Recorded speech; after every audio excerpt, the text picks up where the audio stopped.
Now, as you know, we call this programme the Happy Hour. We get the giggles, so we're always looking for an opportunity to bring you the best new comedians on the scene. Here's a guy we think you'll like. Please welcome Steve Womack.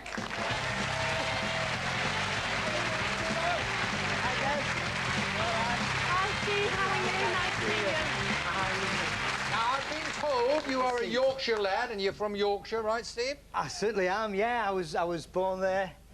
I was born in Doncaster, actually, the home of football. Oh, so there's one person from Doncaster. Oh, got the Donny crowd in. The home of football, did you say? Did I say that? I didn't. I think you did. No, I was born there and brought up in the heart of the South Yorkshire mining communities, and every night my dad, he'd come home from work black as the ace of spades, and I don't know why, because he worked in a bank. No,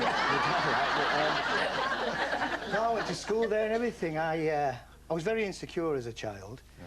I went to an apprehensive school for quite a long time. I actually went to school about the same time as Kevin Keegan, yeah. About 10 to 9. Give or take.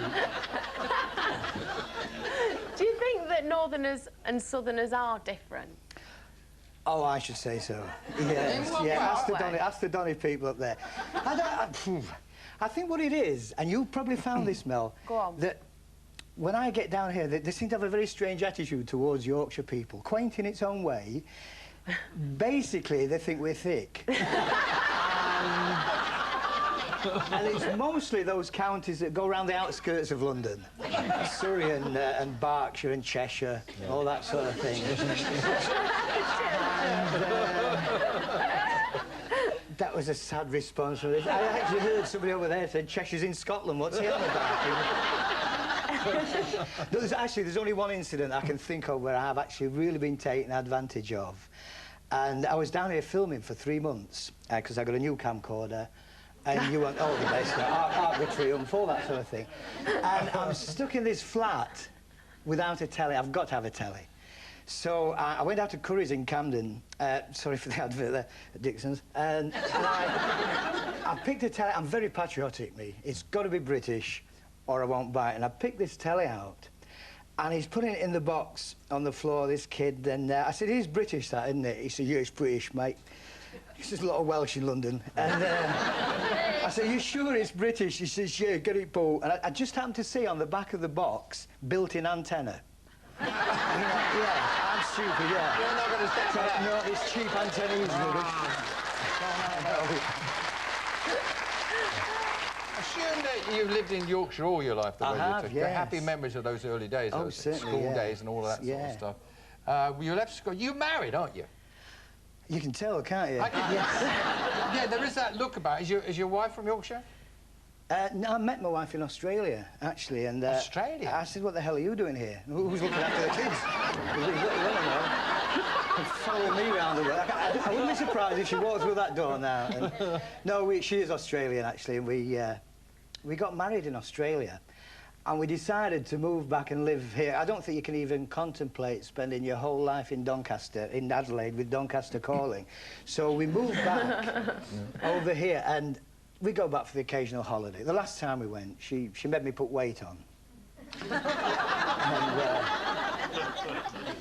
And she put me on this diet. I can't believe it's not lard. I've been on that for a while.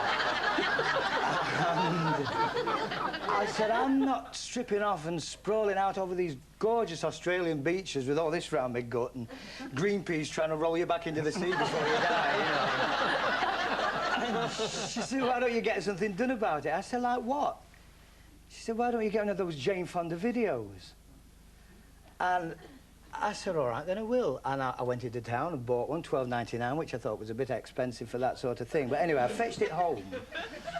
On Golden Pond, it was called. And don't get me wrong, I enjoyed it. But I'm sitting there with a pint of lager and a nice cigar thinking, I've missed the point here. Have you got any little Womacks running around? Yeah, oh, yes. Yes, we've got 3 kids. And we had 4, but we hung one as an example. I mean, only some parents here nodding their heads looking at that. I know we love them, don't we? And in the palms of their tiny, sweaty little hands, they hold our future. It's just when they're awake. That's when it really gets me. I mean, I've got a little boy, 7, and It is a funny name, isn't it, that? It's only because... Up until R7 was born, all the names in the family had been very traditional, because I'm of devoutly religious parents, and I was born on St Stephen's Day and christened Stephen. I have a brother David who was born on St David's Day. I have a sister Pancake. Oh, Pancake! I can't believe they laugh at that. It's always difficult, isn't it, when you're on the road trying to keep a family life together? Yeah. Trying to have a family life.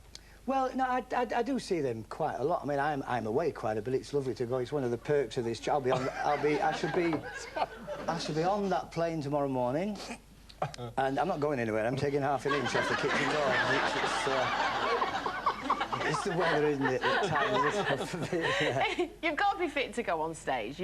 But I know you were saying you're a little bit out of shape. But do you do any exercise at all? I took up jogging for a while, and. Yeah.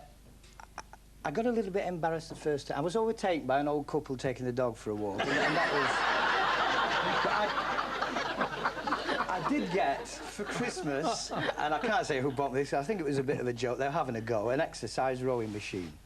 Me. And I played along with it. I set it up in the front room, and it looked very technical and they forgot to put the oars in. So I just sit there and drift. I just drift, yeah. Yeah. I sometimes go like that on the carpet just to get things moving a little bit, you know.